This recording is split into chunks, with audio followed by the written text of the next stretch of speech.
Je pense qu'il y a des gens qui savent. Moi, j'ai toujours habité là, ouais, il y a quelque chose, il s'est passé quelque chose. C'est pas possible que personne n'ait rien vu ou rien entendu, quoi. Mardi 2 juin, sur M6, une partie de l'émission Appel à témoins était consacrée à un crime non élucidé, celui de Christiane Como.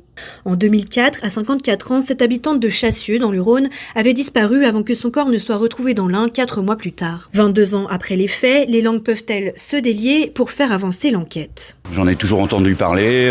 Bon, c'est dommage qu'on n'en parle qu'une fois par an. Au mois de septembre pour la marche blanche, c'est tout. Bon, et puis hier, grâce à l'émission, j'espère que ça pourra faire avancer les choses, quoi. Qu'est-ce que vous pensez de ce témoignage qui semble dire qu'il sait des choses? J'espère qu'ils vont pouvoir recontacter cette personne et qu'elle osera parler derrière. Chassieux, c'est quand même un village et de voir des choses comme ça, c'est quand même grave. Ce monsieur, s'il savait quelque chose, fallait qu'il parle il y a 20 ans parce qu'on n'en serait pas là aujourd'hui. Et je pense que pour la famille, pour faire son deuil, ça serait quand même plus important. Et on a reconnu un peu avec mon père. La voix? Il a parlé de baltrappe. Et mon père, c'est un chasseur. Donc puis il n'y avait pas beaucoup de chasseurs dans l'allée du 8. Il y a un voisin qui a téléphoné hier à l'émission pour dire que, en fait, à Chassieux, on savait qui c'était. Est-ce que ça vous dit quelque chose? Oui, ça me dit quelque chose, mais on ne peut pas accuser quelqu'un sans preuve.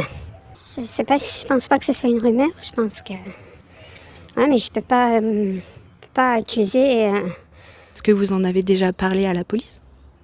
Non, mais j'ai été convoquée à l'époque. J'en ai pas parlé et à l'époque, je savais même pas, alors je pouvais pas. Ça fait un peu peur dans le quartier. Enfin, vous voyez, il y a quelqu'un... Est-ce que c'est un crime parfait? Vous avez encore un peu peur? On sait jamais, quoi. On sait jamais. Ça reste dans les mémoires.